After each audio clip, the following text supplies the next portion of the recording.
자, 안녕하세요. 이번 시간부터 단원별 기출 쟁점을 정리하고 문제가 어떻게 풀리는지를 확인해 보는 시간 갖도록 하겠습니다. 남은 시간이 얼마 없기 때문에 좀 빠르게 진행될게요.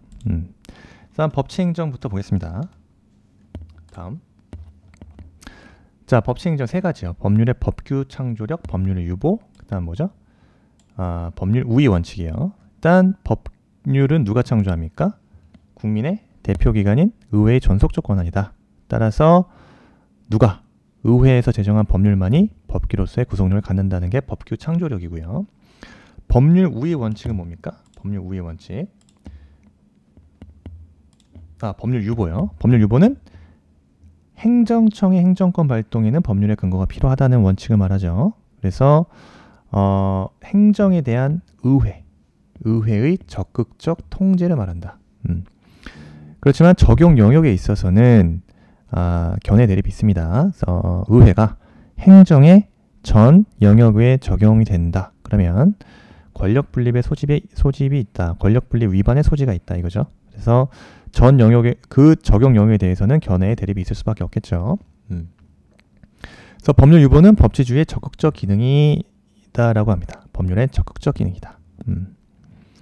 다음에 법률이 없는 경우에 문제되고요. 법률의 범위를 좁게 본다. 중요합니다. 따라서 법률 유보에 있어서의 법률에는 이러한 관습법과 조리는 제외될 수밖에 없죠. 제외된다. 그 다음에 법률 우위입니다. 법률 우위라는 것은 행정은 헌법과 법률에 위반될 수 없다. 즉 행정의 법률 종속성을 말한다. 그래서 행정은 법률에 위반될 수 없기 때문에 어디에? 행정의 모든 영역에 적용된다 이거죠. 그리고 법치주의의 소극적 기능에 해당이 되고요. 법률 유보와 다른 점, 법률 우위에서의 법률에는 관습법, 그죠? 법규 명령 등이 포함된다. 즉 법률의 범위를 더 넓게 해석하고 있다. 다 기출 이렇게 나오겠죠. 법률 우위의 원칙에 있어서의 이 법은요. 형식적 법률뿐만 아니라 법규 명령과 관습법 등을 포함하는 넓은 의미의 법이다. 이렇게 나오면 옳은 지문 되겠습니다. 자, 법률 유보 범위가 확대. 법률 유보 범위의 확대. 무슨 말이에요? 형식적 법치주의에서의 법률 유보. 이건 언제 뭐만 있었죠? 침해 유보설 입장이었죠. 즉 국민의 자유와 재산을 침해하는 경우에 있어서만 법률의 근거를 필요로 하는 침해 유보설 입장이었지만 현대에서 어떻게 됩니까? 그 침해의 경우 외에도 보다 넓게 법률의 유보 범위를 확대하여 해석하는 견해가 등장했다. 그죠? 그게 뭡니까? 급부행정 유보설과 전부 유보설 등의 그거죠. 근데 우리 입장은 통설 판례 입장은 중요사항 유보설 입장이다. 기억하셔야 되는 거예요. 법률 유보 범위 확대에 있어서의 그 범위를 중요사항 유보설이다. 이게 무슨 말이에요? 단순히 법률 유보 원칙을 단순히 행정작용이 법률의 근거를 두기만 하면 충분한 것이 아니라 어디까지? 국가 공동체와 구성원에게 기본적이고도 중요한 의미를 갖는 영역, 즉 국민의 기본권 실현과 관련된 영역입니다. 국민의 기본권 실현과 관련된 영역에 있어서는 국민의 대표자인 입법자가 그 본질적 사항에 대해서 스스로 결정해야 된다는 요구까지 내포한다. 즉 본질성설 혹은 의회 유보설 입장이 우리 통설 판례 입장이다. 기억하셔야 되는 거죠. 그래서 요 내용은 어디 나옵니까? 텔레비전 그 수신료 사건이에요. TV 수신료 사건에서 헌법재판소가 판시한 바 있다. 즉 법률 유보 원칙은 국민의 기본권 실현과 관련된 영역에 있어서의 국민의 대표자인 입법자가 본질적 사항에 대해서 스스로 결정해야 된다라고 판시했고요. 이 무슨 말이에요? 텔레비전 수신료 금액 결정 누가 해야 된다? 국회가 해야지. KBS가 하지 말라 이겁니다. 그래서 금액 결정은 납부 의무자의 범위 등과 함께 수신료에 대한 본질적으로 중요한 사항이다. 그래서 국회가 스스로 행하여야 하는 사항에 속하는 입장이다.까지요. 그 다음 수신료 금액 결정은 수신료에 대한 본질적 사항이 아니다. 그럼 틀린 질문 나오겠죠? 그 다음 이것도 기억하셔야 돼요. 판례에서 수신료 징수 업무를 한국방송공사가 직접 수행할지 제3자가 위탁할지 여부는 요거는 본질적 사항은 아니라고 봤어요. 그래서 비교해야 된다. 보다 수신료 금액 결정이에요. 요거는 본질적으로 중요한 사항으로 봤지만 같은 판례에서 그 징수 업무를 KBS가 수행할지 아니면 제3자에게 위탁할지 여부는 이거는 기본권 제한에 관한 본질적 사항이 아니라고 봤습니다. 이거 구별하셔야 되고요. 그래서 기출입니다. 2014년. 자, 오늘날 법률 유보 원칙은 단순히 행정작용에 법률에 근거를 두기만 하면 충분한 것이 아니라 국가 공동체와 구성원에게 기본적이고도 중요한 의미를 갖는 영역, 특히 국민의 기본권 실현과 관련된 영역에 있어서는 국민의 대표자인 입법자가 본질적 사항에 대해서 스스로 결정해야 된다는 요구까지 내포하고 있다. 이게 본질성설 혹은 중요사항 유보설, 다른 말로 의회 유보설이죠. 그래서 정답 2번 되는 거예요. 텔레비전 방송 수신료 사건에서 의회 유보 원칙을 헌법재판소가 천명한 바 있다. 그 다음에 이제 행정법 불문법원입니다. 뭐다? 불문법원? 원칙. 행정법은 성문법주의가 원칙이다. 그죠? 그렇지만 행정의 다양성과 유동성의 특성이 있다. 따라서 성문법이 존재하지 않는 그러한 간극을 뭐가 메꾸죠? 불문법이 메꿔야 된다. 따라서 성문법의 불비와 흠결을 보완하기 위해서 불문법이 보충적 법원으로서의 기능을 수행한다. 자, 이러한 불문법으로서는 대표적으로 행정관습법과 조리법이 있다 이거죠. 자, 행정관습법 뭐 중요하진 않습니다만 요건, 객관적 요건으로서 오랜 관행이 존재해야 된다. 그 다음 국민의 일반의 법적 확신을 얻어서 법규범으로서 승인돼야 된다. 법규범으로 승인된 것이어야 된다. 하지만 국가 승인은 필요 없다. 국가가 승인할 것까지는 없다. 그래서 행정관습법에 있어서 문제되는 건 이 법원성 문제입니다. 법원성은 민법은 행정관습법에 대해서 명시적으로 법원성 인정을 했다. 그렇지만 행정법에 있어서 행정관습법의 법원성에 대해서는 법원성 인정에 대해서 인정하는 긍정설과 부정설이 있다. 하지만 우리 통설과 판례 입장은 뭐라고 보죠? 현대 행정의 그 특성상, 즉 그 범위가 다양하고 법적 규율 측면에서 성문 법규가 완비되는 것이 어렵다. 따라서 행정관습법의 법원성은 인정합니다. 법원성 인정하는 것이 통설과 판례 입장이다. 그렇지만 성문법주의가 원칙이기 때문에 성문법주의에 확대되는 경향이 있죠. 그래서 대표적인 게 행정기본법이 제정이 되고 이렇게 성문법의 확대로 인해서 이러한 관습법은 축소와 경향이 있다. 그래서 행정관습법이 얘가 그렇게 많지는 않습니다. 이렇게 나올 수 있다 이거예요. 자, 법원성에서 자, 사회에 거듭된 관행으로 생성된 사회생활 규범이 관습법으로 승인되었다 하더라도 사회 구성원들이 그러한 관행의 법적 구속력에 대해서 확신을 갖지 않게 되었다.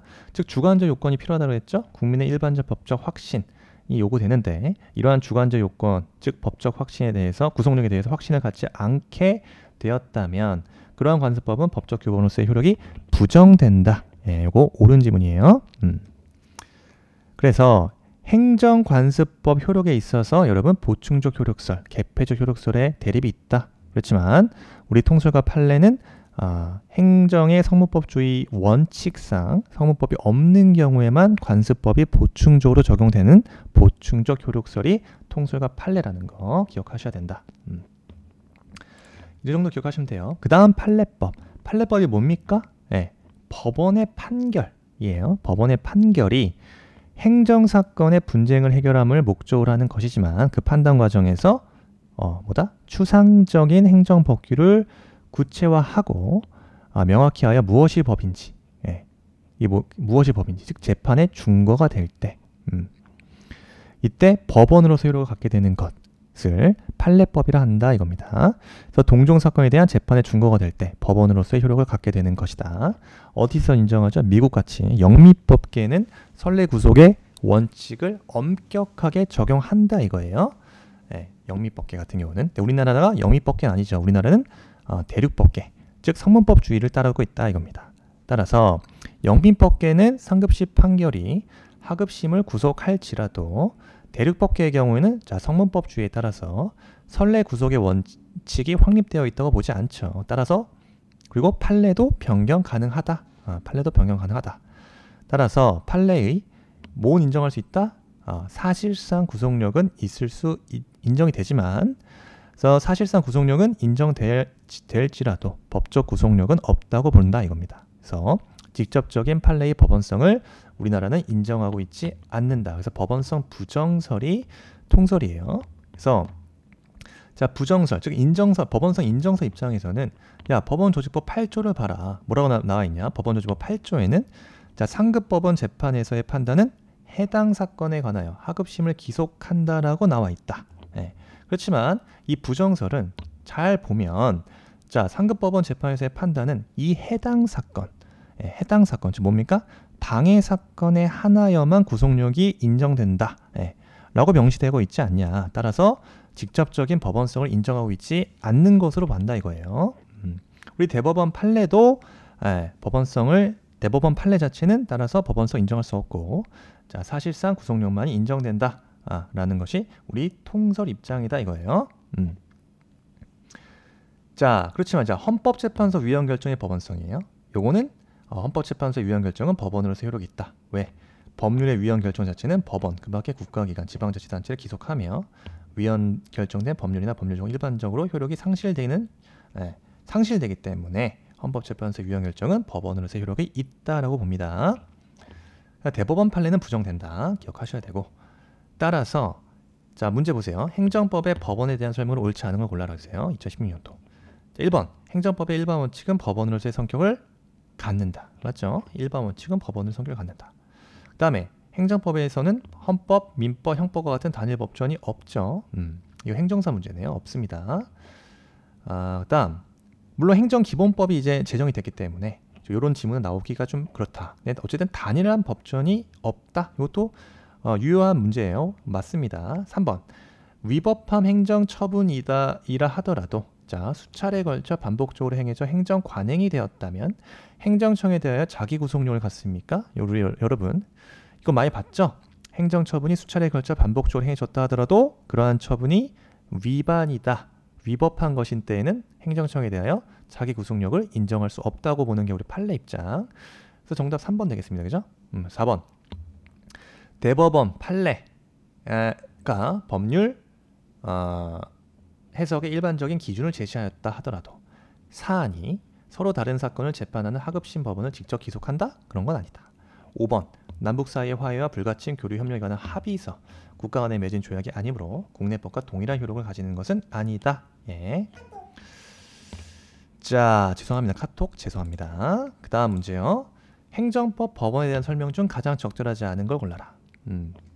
대법원은 판례는 사안이 서로 다른 사건을 재판하는 하급심 법원을 직접 기속한 효력이 없죠. 그래서 대륙법계에 속하는 우리나라 같은 경우는 선례, 즉 판례 구속성의 원칙이 인정되지 않는다. 따라서 대법원 판례가 그죠? 유사 사건을 재판하는 하급심 법원을 직접 구속하는 효력 인정되지 않아요. 자, 1번 질문 틀렸고요. 그죠? 이런 거 틀리면 그날 잠 못 잡니다. 그죠? 이런 거 틀리면 안 돼요. 2번, 남북 사이 화해와 불가침 교류 협력에 관한 합의서 국가 간의 조약이 아니다. 그래서 국내법과 동일한 효력이 인정되는 게 아니죠. 맞고요. 관습법이란 사회에 거듭된 관행으로서 생성한 사회생활 규범의 사회의 법적 확신과 인식에 의하여 법적 규범으로 승인 강행되기에 이른 것을 말한다. 맞고, 이게 관습법입니다. 4번, 헌법에 의해서 체결 공부된 조약과 일반적으로 승인된 국제법규는 국내법과 동일한 효력을 갖죠. 그 다음에 일반 원칙 중에서 우리가 조금 유념을 해야 될 원칙 중에 하나가 바로 평등 원칙입니다. 평등 원칙이란 뭡니까? 행정기관이 행정작용을 함에 있어서 자, 합리적인 사유가 없는 한 상대방인 국민을 차별 없이 대우해야 된다. 그죠? 국민을 차별 없이 대우해야 된다는 원칙을 말한다. 그래서 오늘날 그죠? 오늘날 사회 복지 국가에 있어서의 평등 원칙은 근대 자유주의 국가에 있어서의 평등의 의미와는 다르다. 그죠?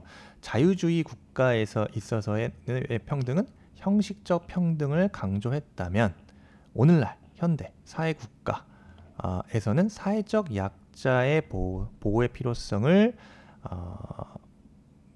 그죠? 필요성이 강하다. 즉 사회적 약자 보호의 필요성, 즉 실질적 평등이 보장되어야 된다. 이게 뭔 말이에요? 같은 건 같게, 다른 것은 다르게 대우해야 된다는 원칙입니다. 그래서 실질적 평등을 보장해야 된다. 그래서 평등 원칙은요, 비례의 원칙과 함께 행정의 재량권 행사에 있어서 한계를 결정하는 중요한 기능을 갖게 된다. 따라서 뭐라고도 하죠? 자의, 금지, 원칙이라고 한다. 자의, 금지, 원칙이라고도 합니다. 그래서 평등 원칙은 일체의 차별적 대우를 부정하는 절대적 평등을 의미하는 게 아니에요. 일체의 차별적 대우를 부정하는 게 아닙니다. 그럼 뭐다? 입법과 법의 작용에 있어서 합리적 근거가 있는 차별이나 불평등은 평등 원칙에 반하는 것은 아니다. 그래서 상대적 평등을 말하는 거예요. 절대적 평등이 아니라. 한계 뭡니까? 자, 평등 원칙은 불법적 관행에 대한 평등 대우가 허용되지 않죠. 따라서 위법한 행정 처분이 반복된 경우에는 여전히 뭐다? 이거 잘 나옵니다. 위법 행정 처분이 반복된 경우 행정청에 대해서 자기 구속력을 갖지 못한다는 거. 그래서 기출되면 평등 원칙이 갈 때 위법한 행정 처분이 수차례에 걸쳐 반복적으로 행해졌다면 그러한 처분이 위법하더라도 행정청에 대해서 자기 구속력을 갖는 것은 아니다. 네, 그래서 기억하셔야 되는 거죠. 평등 원칙은 행위 규범으로서 국가기관에게 객관적으로 같은 것은 같게 다른 것은 다르게 규범의 대상을 실질적으로 평등하게 규율할 것을 요구한다. 그래서 그 한계는 위법한 행정처분이 반복되더라도 행정청에 대한 자기 구속력을 갖지 못한다. 자, 불법의 평등 인정되지 않는다는 거죠. 자, 평등 원칙. 그리고 행정기본법의 평등 원칙 규정돼 있다. 그래서 평등 원칙은 헌법적 효력을 갖는 일반 원칙입니다. 그래서 행정기본법, 헌법 제11조에 규정돼 있다. 그래서 이를 위반한 국가작용은 당연히 위법이 되겠죠. 기출이요. 일반직 정원의 정년 58세로 규정하면서 이런 거 전화교환 직렬 직원만 정년을 53세로 규정하여 5년간 정년 차등을 둔 것은 이런 차별 자체를 여러분, 자, 이건 판례 결론이죠. 사회통념상 합리성이 없는 차별로 보지 않았다. 평등 원칙에 반한다고 보지 않았다. 그 다음에 조례안이 지방의회 조사를 위해서 출석 요구를 받은 증인이 5급 이상 공무원인지 여부, 그 다음에 기관 대표나 임원인지 여부 등 증인의 사회적 신분에 따라 미리부터 과태료 액수에 차등을 두고 있다? 이러면 평등 원칙에 반한다는 거죠. 그래서 지위의 고하, 그죠? 높고 낮은 만을 기준으로 한 부당한 차별 대우로 봤다 이겁니다. 따라서 평등 원칙 위배에 대해서 무효다. 그래서 평등 원칙 위반된 긍정한 사례를 정리합자 이거죠. 그래서 지방의회 조례로서 지방의회 출석 요구를 받고도 정당한 이유 없이 불출석하는 자에게 직급에 따라 차등적 과태료 부과한 경우 평등 원칙 위반이죠. 그 다음 선행단체, 사회단체 등록 신청을 받아들이면서 후행단체에게는 합리적 이유 없이 등록 신청을 반려한 행정청의 조치, 이런 것들. 그 다음에 징계사유에 해당하는 공무원 중 1인에게만 파면 처분하고 나머지 3명은 견책 처분한 경우 라든가 요 가산점 부여하는 거, 그죠? 그 해외 근무자들 자녀를 대상으로 한 특별 전형, 그래서 외교관 공무원 자녀에 대해서만 획일적으로 과목별 실제 취득 점수에서 20% 가산점 부여, 이런 것들 난리 나죠? 있을 수 없는 일입니다. 등등이 있다 이거예요. 그래서 여러분들 평등 원칙 위반된 사례 잘 정리해야 된다. 이런 거. 자, 국공립대학 이런 거 보세요. 국공립 학교의 채용 시험에서 국가 유공자와 그 가족 응시하는 경우 만점에 10% 가산하는 경우, 이거는 평등 원칙 위반은 긍정한 사례예요.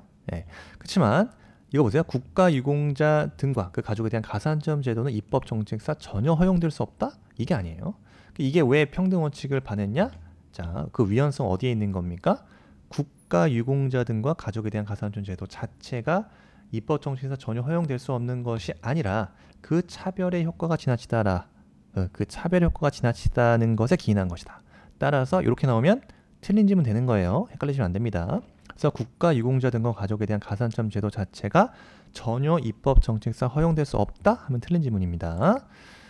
그 다음에 부정사례, 그죠? 평등 원칙 위반 아니다. 그래서 일반직 직원 정년은 58세, 교환 직렬의 정년 53세, 정치자금법 국회의원과 달리 지방의원에게 개인 후원금 금지하도록 규정한 거, 이거.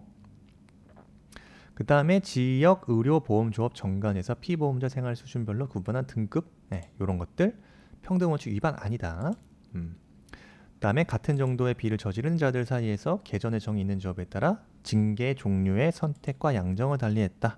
이런 것들. 그 다음에 원주 혁신도시, 기업도시, 편입지역, 주민지역 조례안이 원주 혁신 및 기업도시 주민들에 대하여만 지원 대책을 수립하여 시행하도록 한 것, 이런 것들은 위반이 아니다라고 봤어요. 그래서 볼게요. 자, 문제 보겠습니다. 관계법령은 민간연수원과 같은 교육시설, 호텔과 같은 숙박시설로 전환하고자 할 경우 시설이 소재한 관청으로부터 먼저 용도 변경 허가를 받은 후, 그래서 용도 변경 허가를 먼저 받아라.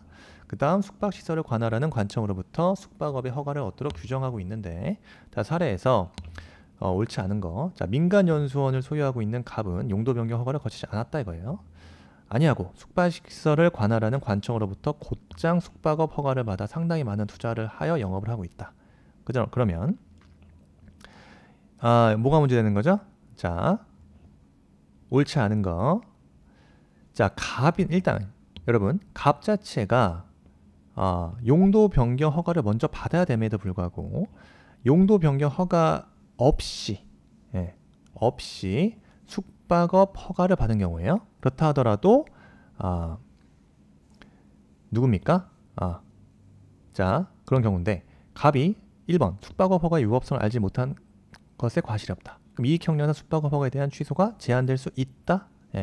그렇죠. 그 다음 2번 갑에게 규칙사유가 있다면 숙박업 허가에 대한 취소는 가능하다. 그죠? 규칙사유가 있다면 당연히 취소 가능하겠죠. 3번 숙박업 허가에 대한 하자가 있어 처분청이 취소하는 경우 법적 근거 필요하지 않다. 4번 보세요. 이게 왜 3번은 법적으로 왜 필요하지 않냐. 4번 보세요. 자, 유사한 연수원을 소유한 을은 평등 원칙을 근거로 자신에게 용도 변경 허가 없이 소유시설에 대해 숙박업을 허가해 줄 것을 요구할 수 있다. 자, 4번 질문이 틀렸는데 왜 4번 질문이 틀렸냐? 을 자체가 평등 원칙을 근거로, 그죠? 평등 원칙 근거로 자신에게 용도 변경 허가 없이 소유시설에 대한 숙박업을 허가해 줄 것을 요구해 줄 수 없다. 왜? 용도 변경 허가를 자체를 거치지 아니하고 숙박 허가를 내준 것이 불법이기 때문이다 이거예요. 그래서 용도 변경 허가를 거치지 아니하고 숙박 허가를 내준 것이 불법임을 고려해 봤을 때 을은요 불법에 있어서 동등한 대우를 요구하고 있다 이거죠. 야, 갑도 이렇게 해줬는데 나도, 그죠? 해줘. 제가 말씀드렸지만 불법 앞에서는 평등 대우를 동등한 대우, 즉 평등 대우를 인정하고 인정할 수 없다. 인정하지 않는다.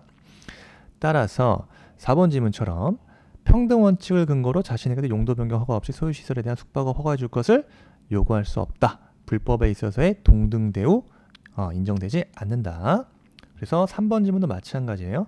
즉 용도 변경 허가를 거치지 아니하고 숙박업을 내준 것이 불법이기 때문에 처분청 자체가 이를 취소하는 경우 법적 근거 당연히 필요하지 않는 거고요. 5번 갑에게 규칙 사유가 없음에도 숙박업 허가가 취소됐다. 갑은 손실보상을 요구할 수 있다 이거죠. 그래서 손실보상 요구할 수 있다 이거죠. 손해가 발생할 경우에는. 그래서 4번 질문 헷갈리시면 안 된다. 4번 질문. 그 다음 행정법 일반 원칙 좀 문제 또 보겠습니다. 평등 원칙 관련해서. 자, 1번 재량권 행사 준칙인 행정규칙이 정한 바에 따라 되풀이 시행되어 행정관행이 이루어지게 되면 평등 원칙이나 신뢰보호 원칙에 따라 행정기관은 그 상대방에 대한 관계에서 규칙에 따라야 할 자기구속을 받는다. 자기구속을 받는다는 거죠. 1번이 맞다.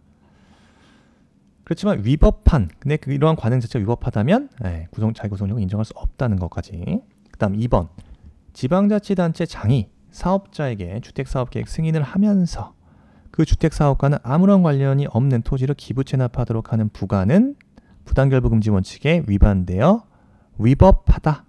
그렇지만 취소 사유인지 당연 무효 사유인지.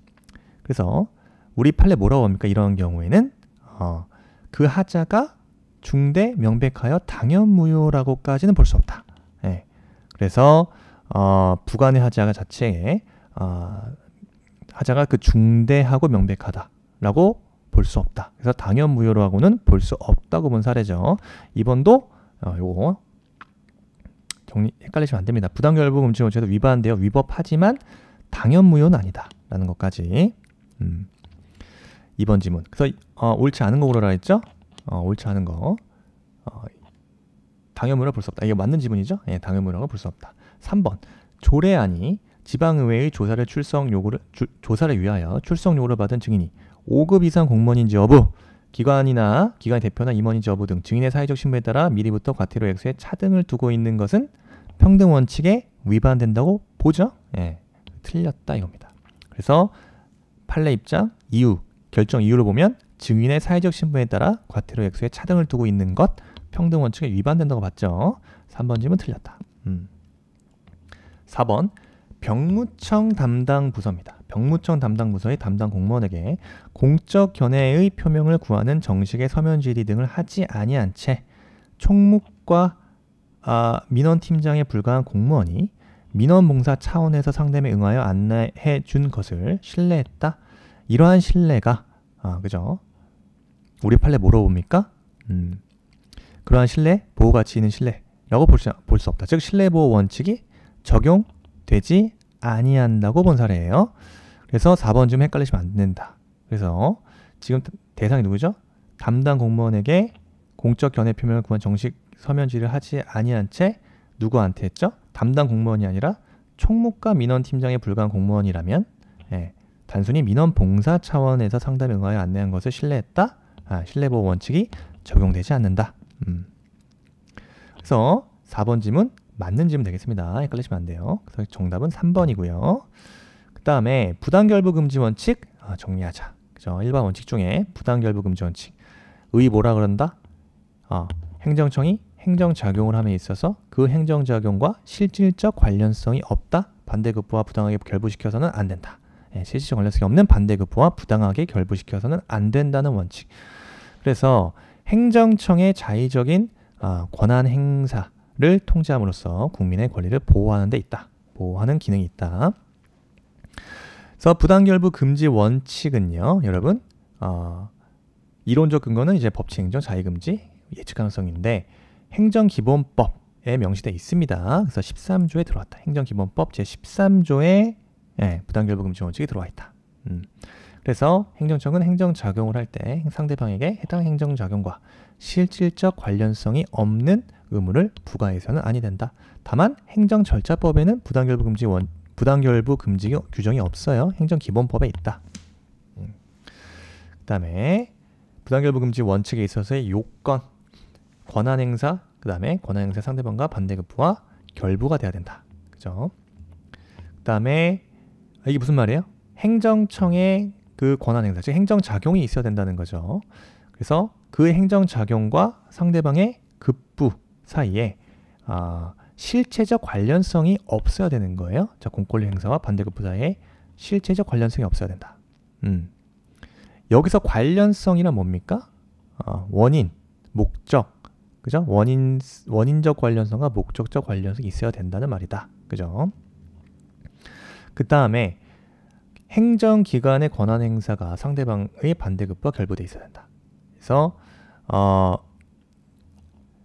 예를 들어서 수익적 행정행위를 하면서 부관에 의한 반대급부를 결부시킨다. 그래서 공법상 계약을 체결함에 있어서 반대급부를 결부시키는 경우와 같이 행정기관의 권한 행사가 상대방의 반대급부와 결부돼야 된다. 이런 것들 요건으로 가야 된다. 그래서 부당결부 금지 원칙은 헌법상 그 자의금지 원칙에서 도출되는 행정법의 일반 원칙이다. 따라서 그 위반 행위요. 그 위반 행위 자체는 위헌, 위법이 되겠죠. 상대방은 이에 대한 손해가 발생 시 행정쟁송이나 손해배상을 통해서 구제를 받을 수 있다. 그래서 부당결부 금지 원칙에 위반한 국가 등의 작용은 부당하긴 하나 위법한 작용이라고 할 수 없다. 그럼 틀린 질문 되겠습니다. 다음에 철회. 행정에 있어서의 철회. 철회 중요합니다. 그 중에서도 부당결부 금지 원칙과 관련해서 이 철회의 취소 같은 경우에요. 그래서 좀 어렵게 나오면 이 운전면허를 취득할 때 운전 차량과 그 소지자 면허가 뭐 예를 들어서 이륜 자동차 보세요. 원칙 볼게요. 부당결부 금지 원칙에 있어서 한 사람이 여러 종류의 자동차 운전 면허를 취득했다. 이를 취소 또는 정지할 때 그 각각의 면허는 서로 별개의 것으로 본다. 별개의 것을 보는 게 원칙이다. 그렇대. 이런 문제되는 게 이런 거죠. 2번 같은 경우 자, 내가 일종 특수면허와 그 다음에 일종 보통면허를 가지고 개인 택시 운전사가 음주운전했다. 예. 그때 취소 혹은 철회 대상은 뭐다? 양자 모두입니다. 그래서 특수면허와 그 일종 보통면허 모두가 다 취소될 수 있다. 부당결부금지 원칙에 반한다? 반하지 않는다. 는 거고요. 그 다음에 세 번째 사례. 자, 일종 보통면허로 운전할 수 있는 차량을 가지고 음주운전을 했다. 일종 보통면허로 운전할 수 있는 차량으로 음주운전을 했다. 그럴 때 취소되는 것은 이 사람이 뭘 갖고 있다? 대형 면허까지 가지고 있다. 그러면 그 다음에 원동기 장치 자전거 면허까지 가지고 있다. 라면 다 취소된다는 거예요. 일종 보통면허, 일종 대형 면허, 원동기 장치 자전거 면허까지 모두 취소된다. 모두 취소된다. 그 다음 네 번째 사례요. 일종 대형 운전면허 차량은 음주운전했다. 근데 대형 운전면허뿐만 아니라 일종 보통 운전면허까지 가지고 있다. 그랬을 때 대형 면허뿐만 아니라 일종 보통 운전면허까지 취소된다. 그죠? 근데 운전 차량은 일종 대형 운전면허예요. 일종 대형 운전면허. 그때 취소 대상은 대형 면허뿐만 아니라 보통 운전면허까지 취소된다. 네, 5번 잘 나오죠. 자, 5번.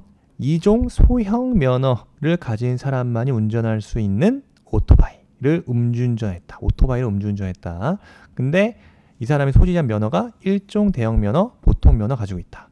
근데 일종 대형 면허와 보통 면허까지 취소하는 것은 우리 판례 부당결부 금지 원칙에 반한다 라고 봤어요. 다음 6번도요. 부당결부 금지 원칙에 반했다. 뭐다? 일종 특수 대형 보통 면허 소지자가 특수 면허로만 운전할 수 있는 차량 레커 크레인이래요. 그래서 특수 면허로만 운전할 수 있는 이 차량 레커 크레인을 음주운전했다.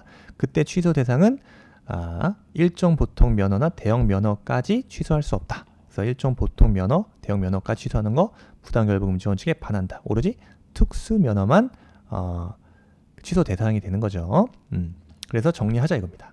네, 요거 트레일러 소지가 특수, 대형, 일종 보통인 경우에 취소 대상은 특수 면허까지만 일종 대형과 보통까지 취소되면은 부당결부 금지 원칙에 반한다. 그죠? 그 다음에 승용차, 음주운전을 승용차 가지고 했다. 그때 소지자가 일종 대형, 일종 보통, 원동기 장치 자전거 다 취소됩니다. 다 취소돼요. 그 다음에 이륜 자동차죠. 오토바이예요. 그래서 그때 소지자 일종 대형, 일종 보통. 이때 취소되는 거 2종 소형까지만이에요. 그래서 일종 대형과 일종 보통 취소할 경우에는 부당결부 금지 원칙에 반한다. 오케이? 여러분들 이거 어렵게 나올 수 있다. 잘 정리하셔야 된다. 이게 바로 자, 조금 어렵게 나온다면 자, 이 문제에서 4번 지문 보겠습니다. 일종 보통면허로 운전할 수 있는 차량을 음주운전한 경우 제1종 보통면허 취소 외에 동일인이 소지하고 있는 일정 대형면허 원동기 장치 면허는 취소할 수 없다. 지금 요거에 틀린 질문 되겠죠. 그죠? 뭐에 해당하는 거예요? 요거죠? 요거 일종 대형. 그래서 일종 보통면허 운전할 수 있는 차량을 음주운전한 경우 일종 보통면허 취소 외에 동일인이 소유하고 있는 대형 면허, 그죠? 대형 면허와 원동기 장치 자전거까지 모두 다 취소되는 거죠. 전부 다 취소된다. 그래서 이런 경우에 일종 대형 면허와 원동기 장치 자전거 면허는 취소할 수 없다? 이건 틀린 질문이다. 취소 대상이 된다 이거예요. 따라서 일종 보통 면허로 운전할 수 있는 차량의 음주운전은 당해 운전면허뿐만 아니라 일종 대형 면허로도 가능하고, 그죠? 일종 대형 면허나 일종 보통 면허 취소에는 당연히 뭐까지 포함시킬 수 있다? 원동기 장치 자전거의 운전까지 금지하는 취지가 포함된 것으로 볼 수 있다. 따라서 취소 가능하다. 4번 질문 틀렸다 이겁니다. 이렇게 나올 수 있다 이거죠. 잘 정리하셔야 됩니다. 그 다음에 저 2번 질문 볼까요? 주택 사업계획 승인을 발령하면서 주택사업계획 승인과 무관한 토지를 기부 체납하도록 부관을 붙인 경우 부당결부 금지 원칙에 반해서 위법하다. 그쵸? 요거 위법하다. 그래서 당연무효 사유는 아니다. 그래서 위법하다까지 나왔기 때문에 옳은 질문 되겠습니다. 그 다음에 수익적 행정행위를 직권 취소하는 경우 그 취소권 행사로 인하여 공익상의 필요보다 상대방이 받게 되는 불이익 등이 막대한 경우 재량권 한계를 일탈한 것으로서 그 자체가 위법하다라고 보면 우리 판례 입장, 그러니까 비교 교량하여, 그죠? 상대방이 받는 불이익과, 그죠? 비교 교량했을 때 그 처분으로 인하여 공익상의 필요보다 상대방이 받게 되는 불이익 등이 막대하다. 그러면 재량권의 한계를 일탈한 것으로 봐서 그 자체가 위법하다라고 봤어요. 오케이? 여기까지요. 일반 원칙까지 봤습니다. 그래서 여러분, 제가 유튜브에 지금 온라인상에도 강의를 하지만 오프라인상에서도 강좌를 좀 해달라고 하는 요청이 좀 있어서 제가 부랴부랴, 그죠? 공무원, 그 다음에 행정사 강의를 오프라인상에서도 진행할 수 있도록 하겠습니다. 근데 이제 대상은 시험을 좀 뭐랄까 남은 기간 얼마 안 남았잖아요. 근데 좀 실전 연습이 좀 필요하다. 지지부진한 좀 기존 학원식 좀 뭐랄까요, 이론을 좀 전달하는 강의가 아니라 좀 강의 자체가 여러분들이 문제를 푸는데 좀 사실상 도움이 된다면 좋겠죠. 따라서 오프라인상에서 이러한 엄선된 문제와 기출문제와 또 기출문제 분석을 바탕으로 한 핵심 쟁점을 컴팩트하게 최대한 요약해서 정리를 하고 또 그러한 그 정리를 함으로써 문제가 어떻게 풀려지는지까지 여러분들이 체감할 수 있는 강의를 준비하고 있다. 오프라인 강좌. 지금 유튜브에 공지사항 올려놓을 테니까요. 참고해 주시고요. 오프라인상에서 또 참석하실 분들 또 신청해 주시면 감사하겠습니다. 자, 수고하셨습니다.